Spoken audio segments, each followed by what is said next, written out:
So this is for the Thompson extensions. It's a ARG that I'm working on. Everything is going fine except that I had a class and unfortunately I can't put that back. So I'm currently doing the Thompson extensions, right? The ARG is it's pretty expansive and unfortunately I don't have enough time to cover it all or like look through it all and just put it in, for the script. So currently I have the whole script ready. Well, not part of the script, I guess. It's 176 videos that I have to comb through, but I haven't combed through them. I got most of the information from the website and the rest I'm getting from TikTok. As I go forward, I will, revisit these topics, but I would just like to get this video out there. I hope you get what I'm trying to say. With that being said, please enjoy the Thompson extensions. For some context, right, our main characters are the Thompson family themselves. For a little background, they own a lodging business. And in 1985, they went missing. They were under investigation for tax evasions when all of a sudden neighbors heard loud screaming coming from the house. So they go ahead and call the police. When the police entered, they said that the house looked unusual. They had unusual furniture. Then when they entered into the basement, they found a curtain, and when they opened it up, they found another room that wasn't in the blueprints. Now, unfortunately, this room continued and continued and continued. It was never ending. Now, for this story to make sense, I'm gonna have to go back for a bit, like back in time.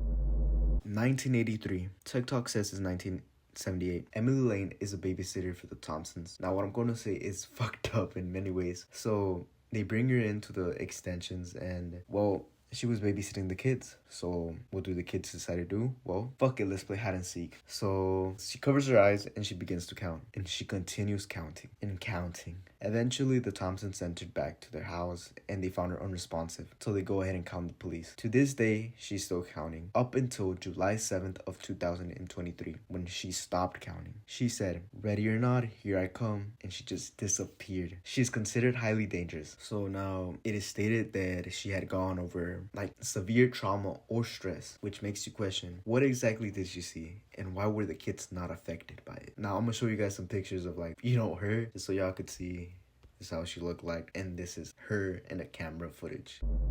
1985, Maggie Codell, she was a secretary for the Thompsons and their lumber company for over 2 decades. Now, she was very Christian, like very, very Christian, and she worked with Mr. Thompson. One day, she agreed to meet with him. So now, they decided to meet up at their crib, and you all know where this goes.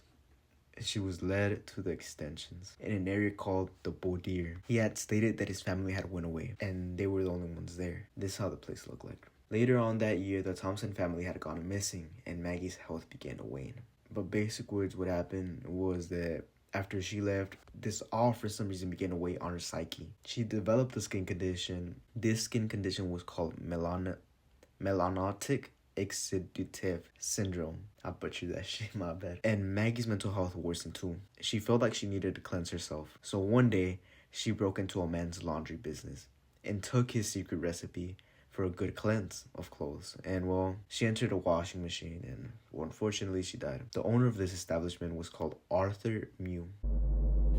So by this point, one of the officers, this is my guess because it doesn't really state, but one of the officers that went into the initial investigation, he vanished. His name was Officer Benjamin Barnes. Officer Benjamin was one of the first people, in my opinion, that went into into the house, right?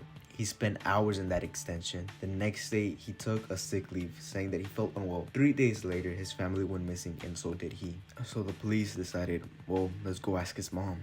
They went and asked her, right? And this is what she said. "Well, Ben showed up at my doorstep in the middle of the night. Kids into, Lord, the sound coming from that car was something fierce, like a mean and mournful wail that chills me to think he was all worked up, begging me to pack up and go with him. I told him straight, with my agnia, I can't be running off with no whim. He kept muttering something about going to see the Skew Bomberie." So I did a little bit of research, and apparently the Skew Bomberie is a horse. This came from Redditor. I'll post it up here so y'all could see.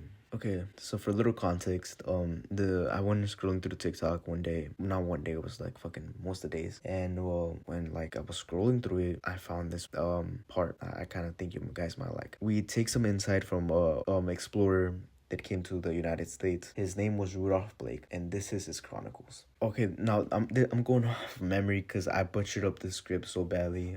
But if I remember correctly, he tells a tale of like how he was camping with some natives. Eventually, he going to speak with the chief himself, and well, he tells the tale of how his people escaped a war with this one horse, a great horse. It had patterns and shit. It was mystical, basically. He said maybe someday the Native American would tell him the tale. Now, he did say something that caught me off guard. He said that it was back when 2 full moons graced the night sky. He also went to describe how the horse was a gift from the gods. 1985, Linda Mayer, photographer, part of the Alpha expedition. She developed fatal insomnia after she went into a playroom. In the extensions, this is how the playroom looked like. Now, she would claim that after going into this playroom, she would have dreams that she was a kid and she felt like she was being chased. Eventually, the dreams felt so real that, well, she developed insomnia at first, and then it progressively got worse. She eventually got to a point where she couldn't differentiate what was the dream and what was reality, and then she developed fatal insomnia. Now, I fortunately struggle with insomnia, right? And well, kind of thought I could give an insight on fatal insomnia. Fatal insomnia is usually passed down by genes. It's a family, you know, if your dad had it, you're gonna have it too. And it may appear like in later stages in life, but you know. Now, unfortunately, there was a one time that a man did get fatal insomnia due to a pill. And I'll link a video, I think Scary Theater covered it, and he covered it pretty well. Now, she passed away soon after. This is how she looked like when she passed away. Shibahan Dan, who is a missionary who was sent to the extensions. Now that is fucked up, bro. Oh my goodness. Okay, so my guess is whoever was behind it thought, damn, there's something unnatural going on here. So let me send a couple of missionaries to brighten it up, spread the love of God in the extensions, you know. So this was part of the Gamma expedition in 1985. Now she makes it to the Den of Curtains, and she says, yo gang, let's pray here. So they finish the prayers, you know, everything's going good. But well, there was this one curtain that she felt a calling to. And well, she said that she was so scared to open it up that it felt just empty, like pure emptiness. No God, no nothing. And this affected her so much. Unfortunately, she began to feel hollow inside. She felt like, you know, there was nothing. After a couple weeks of living the extensions, the feeling intensified. She was diagnosed with ectomorphic fusion syndrome. Basically, she felt so empty that, well, she wanted to be a part of something. This, by the way, this all happened like months apart. Like, don't get it twisted. It wasn't like in weeks. It was like months passed by. She felt so empty, but well, to fold that up, she began to eat, but food wouldn't help her. Eventually, it became so bad that she wanted to be a part of her own crib. Now, unfortunately, I don't want to show this because I wouldn't want to get a risk with the guideline strike. But if y'all, I'm gonna describe it to y'all. She is on tubes. That's all I'm gonna say. Alexander Mercer was a gospitational engineer. He was part of the Epsilon expedition in 1986. Now, if you don't know what that is, in basic words, they make geodata, they make maps. He was a part of the team meant to map out the extensions. So basically, he mapped about 2 kilometers, which is fucking crazy. Now, he got in an area where there was a lot of basins. What are basins? They're like big ass tunnels where like they put water. Just imagine a big pool. Now, they believe this was to prevent the extensions from flooding. And they could expand over 16 football fields. And, well, Alexander fell into one. Now, he was saved. Don't get me wrong. He was saved. But he developed severe hydrophobia. And he wanted nothing to do with water. So, how did he die? Well, he didn't like water so much that he removed his own jaw. So he won't, like, taste his own saliva. I don't know if I could show y'all this pic, but I'm gonna just show it to y'all. This is how he looked like when he died. Now, for Alexander Mercer, they believe that, that the water was a living thing. That it moved like a living, breathing thing. ETA Expedition, 1987, Gerald Vincent Harper Pineapple. Diregulation Syndrome. He was a hydrologist. In basic words, what he studied was how water moves in the Earth's crust. And he was probably studying the basins, you know. But, well, he makes it to this. Well, he was meant to check the water quality to make sure it was good, you know. You know, it wasn't toxic, nothing like that. Now, around 2.4 kilometers, he was located in what's called the fluorescent chambers. Basically, you know, bathtubs looking purple and all that shit, right? Well, Gerald thought to himself, damn, that shit looks good. Let me take a shower real quickly. So, he wanted to take a shower. One of the bathtubs. So he's being chilling in there, you know, doing his own thing. When all of a sudden he felt a sharp pain. He felt like he couldn't breathe for just like a quick second, right? Then he just felt relaxation and a deep calm and euphoria. That's when he like thought to himself, damn, I really need to get back to work. So he goes ahead and collects the water, and well, he puts in a tube and goes ahead and it does examination. Turns out it is laced. Who would have thought? You know, a fucking bathtub in the middle of a fucking basement. It's laced. You know, what is it laced with? Well, it's DMT. It's a drug that causes hallucinations, and it's apparently linked to the pineal gland. Gerald began to hallucinate. Shit got worse each hour. Then his reality began to slip and melt, reforming into something. He began to get headaches, so he got examined, and turns out his pineal gland, which is a small thing in the brain, it's apparently linked to sleep, it's linked to all these things, but well, his pineal gland, which is a small thing, had expanded, and bro was afraid. So afraid that he took a drill and drilled into his brain. Unfortunately, bro missed, and well, he became paralyzed. Brain damage and shit. Now, unfortunately, right, back in my day, I used to be into conspiracy theories. Who would have thought, right? I didn't believe them though. I just thought they were interesting. So one of them is that the pineal gland is linked to the third eye. Now, poor Harper, he's still alive, forced to live out his days like in a horror way. Like, could you imagine that? Like, imagine hallucinating every damn day, and you can't move. You cannot move at all. Here's a picture of him, by the way. So, Kappa Expedition, 1988. Hiroshi Nakamura, a geologist. He was a researcher and a scientist who led the expedition into the extensions. They went in about 3.2 kilometers before he was separated from his team. Something attracted him, a smell. The smell took him to the culinary conclave, also known as Miss Thompson's Dream Kitchen. So after that, he felt connected to the place. And once he left, all food and aroma he smelled just smelled like fucking absolute shit. So with nothing left to do, he decides to mimic the aroma in food. This shit became hella, experimental. His dreams, everything else became just making that aroma in food. And he kept on dreaming about that fucking kitchen. Now, at this point, one of, Hiroshi's relatives, becomes like, yo, what is my bro doing, right? So he goes to his apartment and, well, bro finds him like this.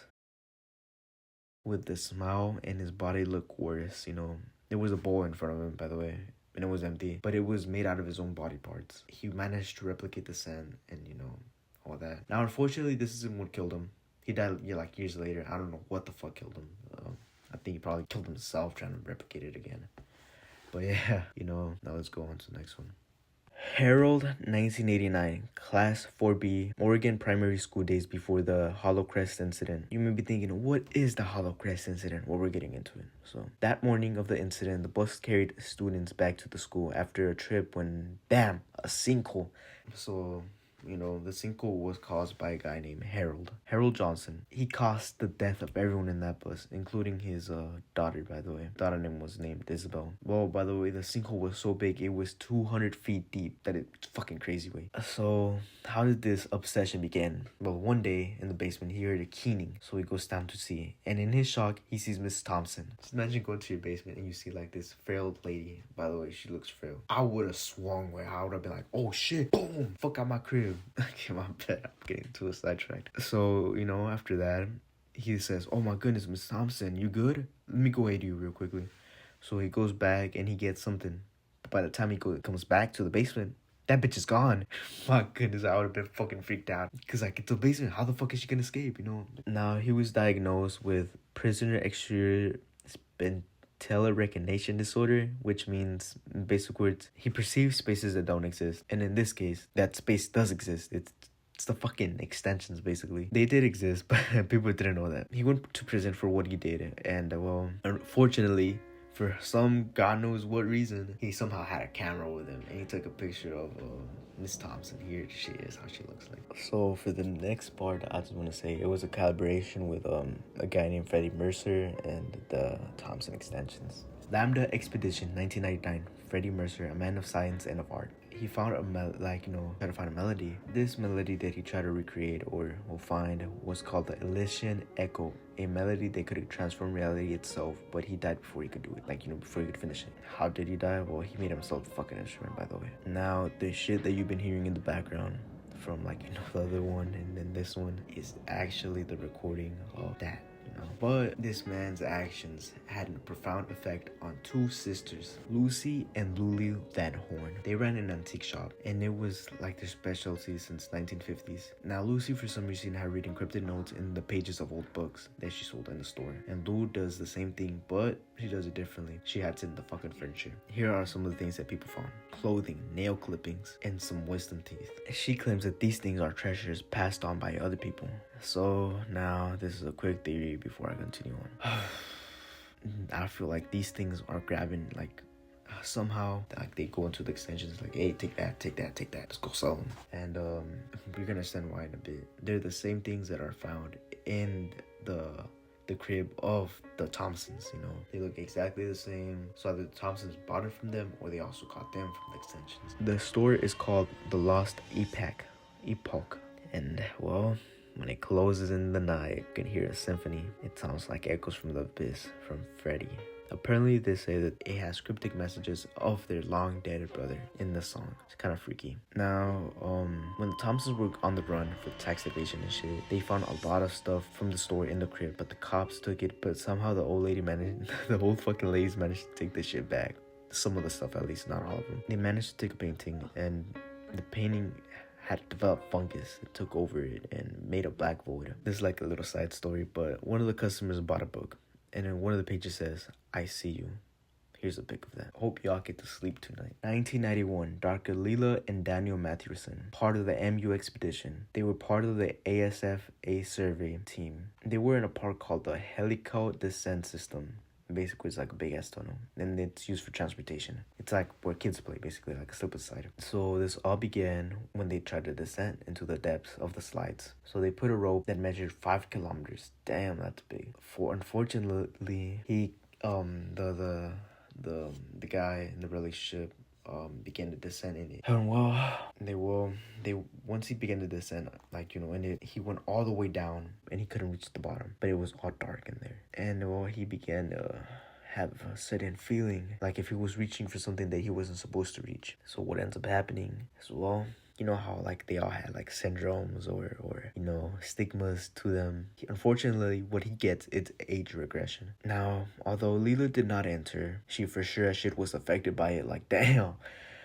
She began to nature her husband like if he was an infant. 9 months later, she was giving birth to him. Like, shit. When they found the husband, well, what came out wasn't really her husband. It was more like a fetus, a husk. So, well, what unfortunately ended up happening to the husband was that somehow, some way, Leela decided, damn, hubby, I think it's time for you to enter my belly real quick. So what happens is, well, somehow she drains the fluids, she shrinks him, and he's a husk, you know. She tried to preserve him using her belly, and well, think he dies, that's that. Jenny Jenkins, 1992.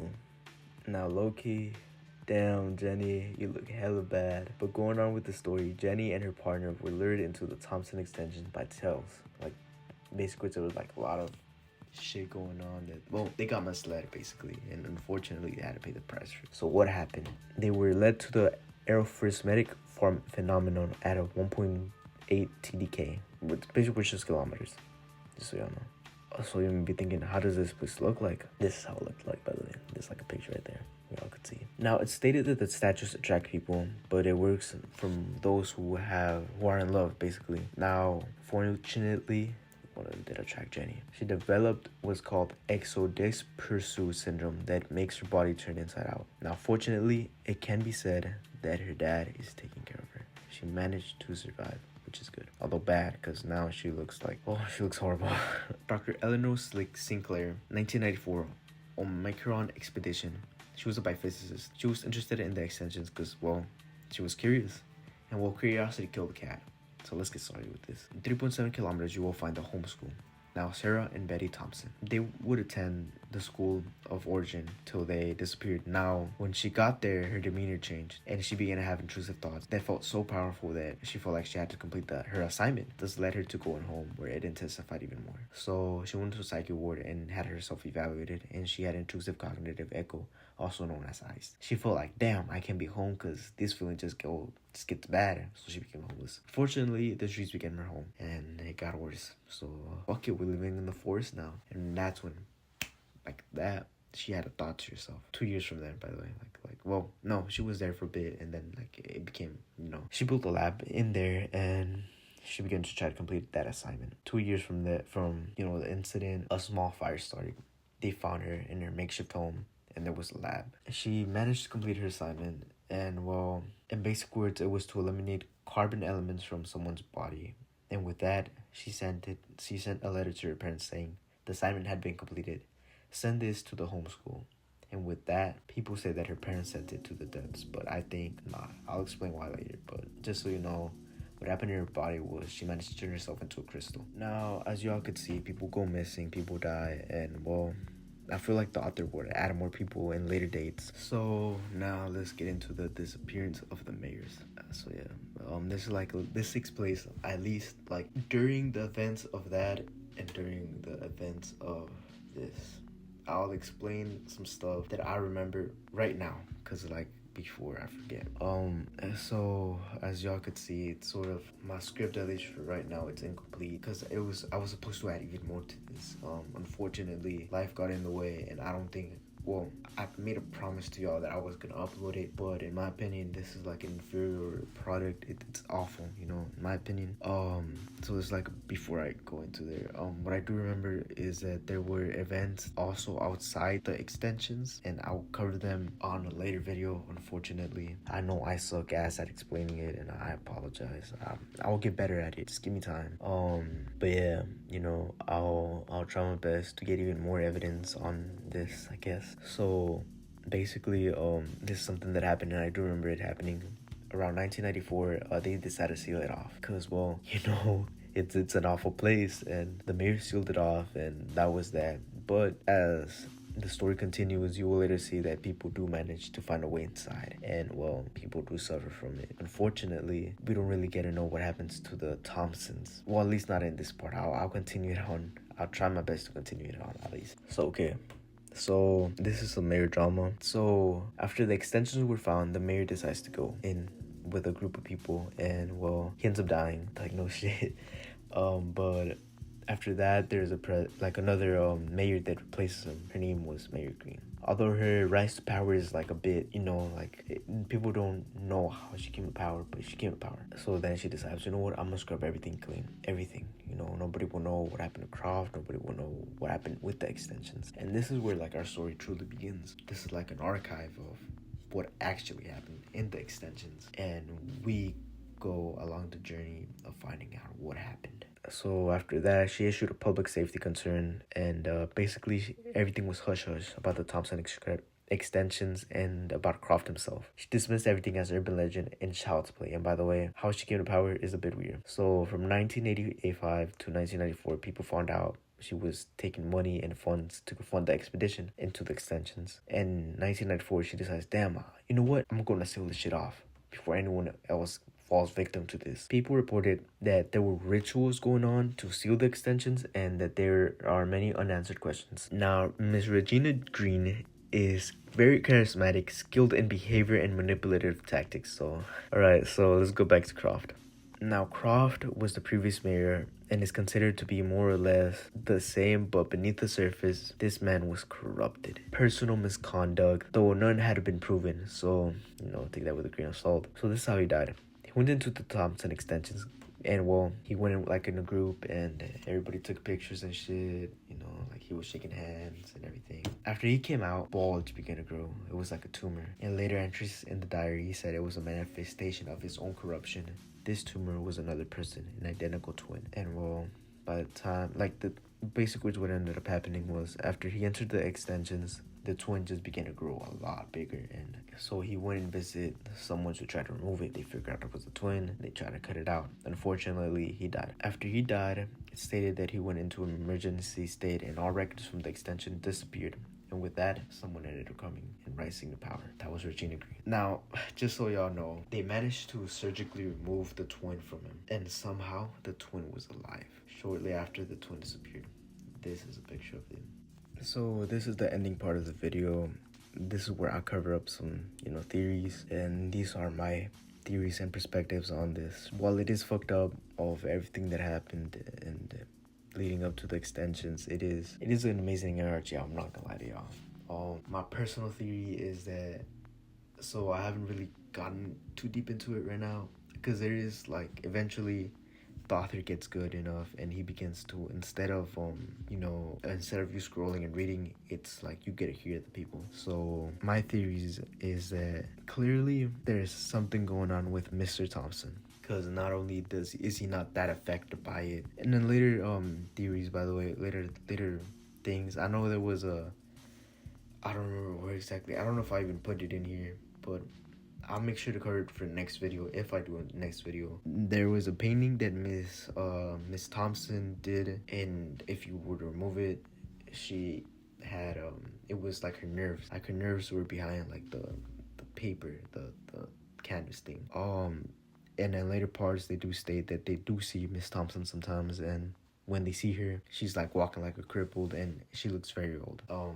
For the daughters have gone missing, and well, this is where another theory of mine comes in. I feel like the babysitter is sort of looking for the daughters in a way. Another quick theory is for Mr. Thompson, at least this was mine. My personal thought, Mr. Thompson isn't affected by it at all. Why? Because it was clear that I feel like he was doing with malintent, at least. Because he clearly knew like what was going on when he invited Mrs. Her secretary. Hopefully by the time I roll around the next video, we'll have some answers to some of the biggest questions in the Thompson expansions. With that being said, I'm end it here, and I'm gonna go to bed. This is a message to Noisy Butters. You may have beat me the first time in Modern Warfare. Shame on you. You may have beat me the second time in Cold War. Shame on you. Let me clue you in on a little plan. I have your mugshot. I went down to the streets of Nuketown and told anybody that I could find, if you see this person, don't give her headshots nor kills. She don't deserve dark matter. Now, dark matter is mine for the taking, and there's nothing you could do about it. I'ma get it first.